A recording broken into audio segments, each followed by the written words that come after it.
Assalamualaikum teman-teman. Wah, terima kasih ya yang sudah membuka video ini. Teman-teman jangan lupa subscribe bagi yang belum dan jangan lupa nyalakan loncengnya. Saya hitung sampai 5 ya. 1 2 3 4 5. Terima kasih. Selamat menonton.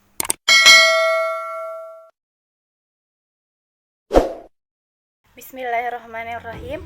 Assalamualaikum warahmatullahi wabarakatuh. Perkenalkan, nama saya Rina Fatmawati, Prodi Pendidikan Guru Madrasah Ibtidaiyah semester 6, Fakultas Tarbiyah dan Ilmu Keguruan, Universitas Institut Agama Islam Negeri Samarinda atau YIN Samarinda. Di video saya kali ini, saya akan menjelaskan konsep dasar penelitian kualitatif.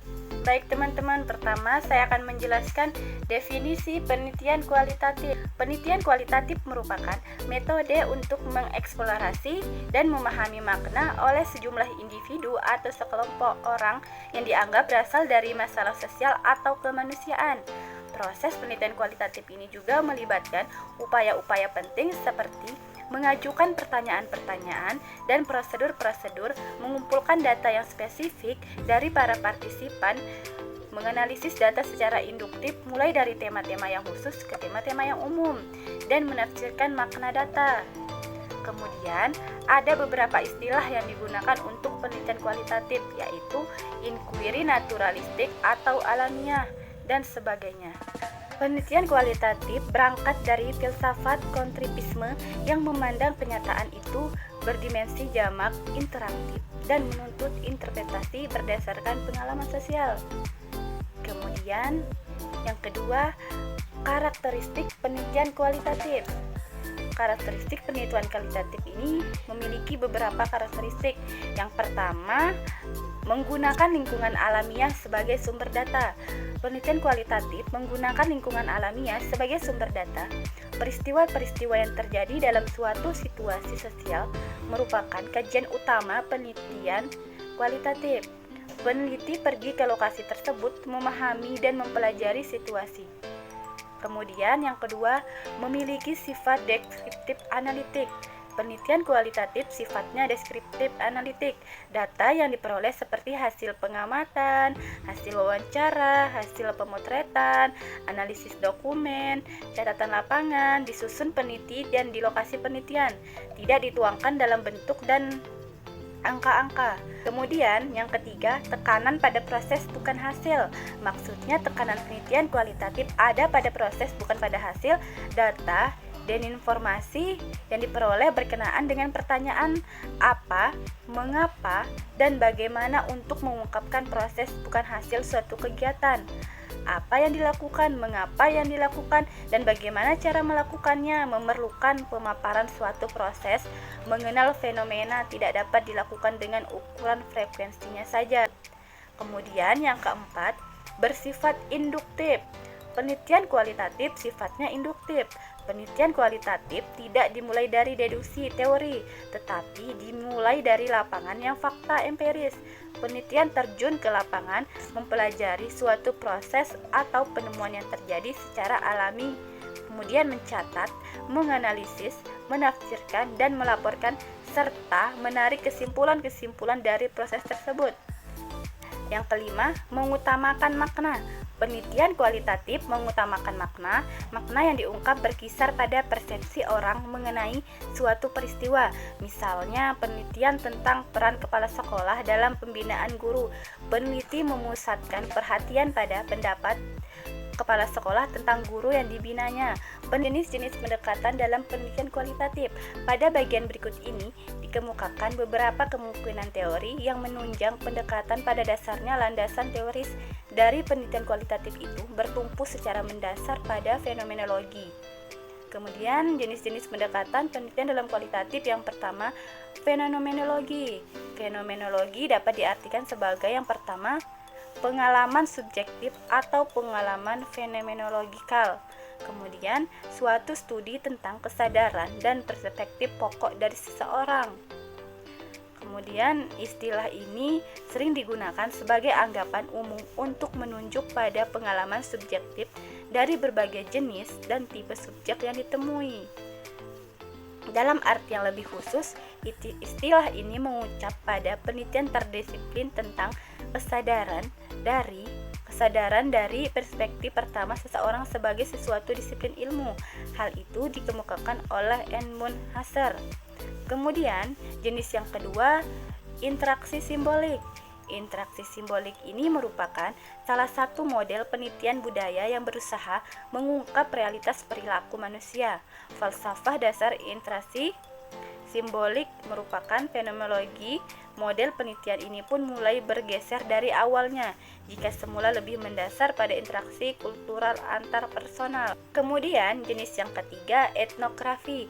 Etnografi ini merupakan uraian dan penafsiran suatu budaya atau sistem kelompok sosial. Etnografi juga merupakan studi yang sangat mendalam tentang perilaku yang terjadi secara alami di sebuah budaya atau sebuah kelompok sosial tertentu untuk memahami sebuah budaya, yang disebut juga sebagai penelitian lapangan karena memang dilaksanakan di lapangan dalam latar alami. Peneliti mengamati perilaku seseorang atau kelompok sebagaimana apa adanya. Peneliti meneliti ciri khas dan kebiasaan yang terjadi dalam lingkungan masyarakat. Yang keempat, grounded theory. Grounded theory ini merupakan salah satu jenis metode penelitian kualitatif yang berorientasi pada penemuan teori. Dilihat dari prosedur, prinsip, dan teknik yang digunakan. Metode ini benar-benar bersifat kualitatif murni, tetapi jika dilihat dari kerangka berpikir yang digunakan, ternyata secara implisit pendekatan ini meminjam metode kuantitatif. Kemudian, jenis yang kelima yaitu studi kasus. Penelitian studi kasus merupakan studi yang mengeksplorasi suatu masalah dengan batasan terperinci, memiliki pengambilan data yang mendalam, dan menyertakan berbagai sumber informasi. Penelitian ini dibatasi oleh waktu dan tempat, dan kasus yang dipelajari berupa program, peristiwa, aktivitas, atau individu. Keenam, penelitian historis yang merupakan meneliti peristiwa-peristiwa yang telah lalu. Peristiwa yang telah lalu direkam ulang dengan menggunakan sumber data primer berupa kesaksian dari pelaku sejarah yang masih ada, peninggalan bersejarah, dan catatan dokumen-dokumen studi. Kemudian jenis yang terakhir, penelitian tindakan. Penelitian tindakan merupakan suatu proses yang dirancang untuk memberdayakan semua partisipan dalam proses, yaitu ada siswa, guru, dan peserta didik lainnya, dengan maksud untuk meningkatkan praktik yang diselenggarakan di dalam pengalaman. Kemudian, pembahasan yang terakhir, teknik menentukan pendekatan penelitian kualitatif. Dalam memilih dan menentukan pendekatan dalam penelitian kualitatif, terdapat beberapa hal yang perlu kita lihat, di antaranya yang pertama, konsep yang berhubungan dengan pendekatan.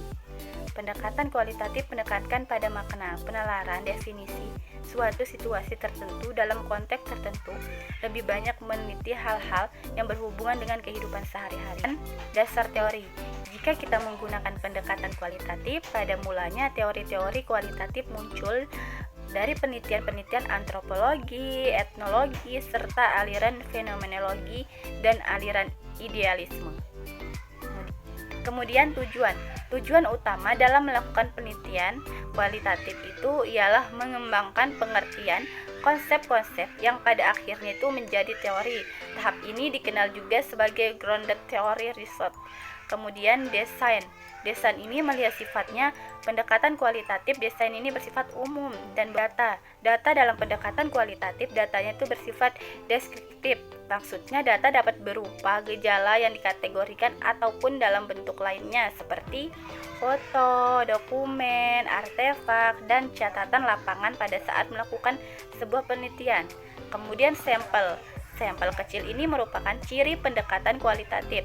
Karena pada pendekatan kualitatif, penekanan pemilihan sampel didasarkan pada kualitas bukan jumlahnya. Kemudian teknik. Jika peneliti menggunakan pendekatan kualitatif, maka yang bersangkutan menggunakan teknik observasi terlibat langsung atau riset partisipatory, seperti yang dilakukan oleh para peneliti bidang antropologi dan etnologi, sehingga peneliti terlibat langsung atau berbaur dengan yang diteliti. Analisis data. Analisa data dalam penelitian kualitatif bersifat induktif dan berkelanjutan yang tujuan akhirnya itu menghasilkan pengertian-pengertian, konsep-konsep, dan pembangunan suatu teori baru. Contohnya dari model analisis kualitatif ialah analisis dokumen, analisis taksonomi, analisa komponens. Kemudian yang terakhir, hubungan yang diteliti. Hubungan dengan yang diteliti ini menggunakan pendekatan kualitatif. Peneliti tidak mengambil jarak dengan yang diteliti. Hubungan yang dibangun didasarkan pada saling kepercayaan. Dalam praktiknya, peneliti melakukan hubungan dengan yang diteliti secara Sekian penjelasan di video saya kali ini. Kurang dan lebihnya saya mohon maaf. Wabillahi taufiq wal hidayah. Wassalamualaikum warahmatullahi wabarakatuh.